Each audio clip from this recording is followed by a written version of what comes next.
Alors bonjour, ici France Hutchison, je suis l'auteure de la collection Pédé Yoga et je suis avec Renée Prudhomme qui est une animatrice Pédé Yoga qui enseigne ici à la Sportec de Hall et qui va aussi dans les centres de la petite enfance, les écoles, animer mais aussi former d'autres éducateurs à enseigner le Pédé Yoga.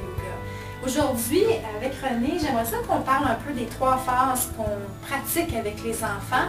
Pour expliquer ces 3 phases-là, peux-tu nous dire ce que tu fais avec les enfants dans les phases Pédé Yoga? Oui, premièrement, je commence toujours la session par une phase préparatoire qui implique la respiration, préparer l'enfant à vraiment bien commencer la séance parce qu'on a toujours différents niveaux. Il y a des enfants qui sont très excités, il y a des enfants qui sont plus calmes. Et ça, peu importe le temps dans la journée, on sait qu'il y a des enfants qui sont plus endormis, plus lents, d'autres beaucoup plus rapides, mais à la limite même hyperactifs. Exactement. Fait que j'apporte les enfants à se demander, à se poser la question eux-mêmes, est-ce que tu as besoin de relaxer aujourd'hui toi ou est-ce que tu sens que tu as besoin de plus d'énergie? Alors on ajuste la respiration en conséquence. Ce que Exactement. j'aime de ça aussi, c'est qu'on montre à l'enfant à ressentir comment tu te sens. Oui. Et prendre conscience de ça à un jeune âge, c'est très bénéfique pour l'apprentissage, mais aussi pour le social. Oui, puis aussi ça apporte toute une composante face à la gestion des émotions. Oui. Savoir qu'est-ce qui se passe dans ton corps, mais tu peux prévenir de déborder quand tu es fâché ou ça te permet de pouvoir te retirer avant d'éclater. Exactement. Donc, tu prends conscience de comment tu te sens et tu peux mieux réagir ou ajuster ton comportement. Exactement. C'est bien. Donc ça, c'était la phase préparatoire. Donc, on a entendu respiration, un petit peu de mouvement et on parle un peu des émotions ressenties. Ensuite, il y a la deuxième phase. La phase d'activation. On active, on fait le yoga, on pratique les postures. Par exemple, dans la phase préparatoire, on peut s'imaginer la posture du pan, que j'avais pas mentionné. Ouais, on fait la respiration, on relaxe.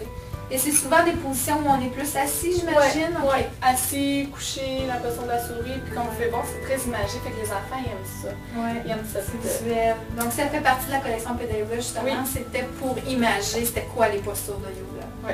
Ensuite, dans la phase d'activation, on peut penser par exemple à la grenouille. On saute, on s'active, les enfants ils aiment ça. On va par le jeu, beaucoup les animaux. Les enfants ils apprécient, puis c'est souvent la phase la plus le fun pour les enfants. Oui, c'est la phase aussi où les parents aiment ça parce que les enfants bougent, mais les enfants aussi apprennent à moduler leur niveau d'énergie. Exactement. Donc des fois on bouge beaucoup, on bouge moins, donc on apprend à contrôler notre niveau d'énergie. Puis aussi dans la phase d'activation, on peut aussi relaxer. C'est pas juste un niveau très élevé d'énergie. On relaxe après une posture, après la grenouille par exemple. La grenouille est fatiguée mais elle retourne à son tapis, sur son uniforme. Et on relaxe pour la prochaine posture.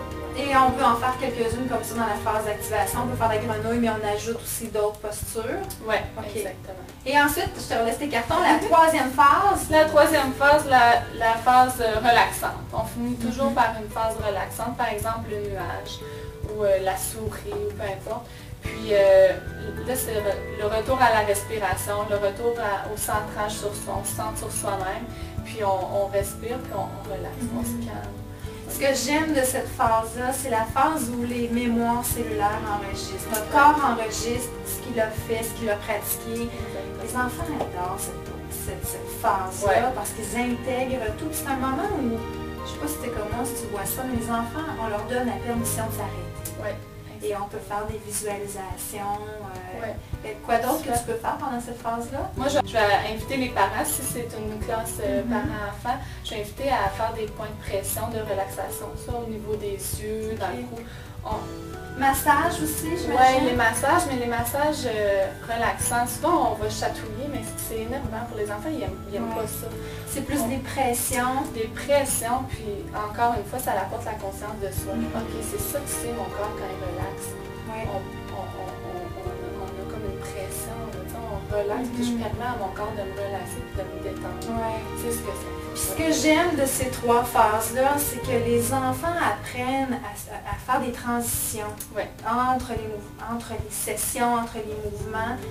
On remarque de plus en plus d'enfants qui ont des difficultés avec ces transitions-là. Donc, quand on part de la maison à arriver à un autre endroit, il y a comme cette transition-là où l'enfant développe un trouble de comportement ou une crise. Donc, les 3 phases Pédayoga aident à ça. Donc, merci René. Et prochaine séance, on regardera ensemble d'autres trucs qu'on peut appliquer à la maison avec les enfants.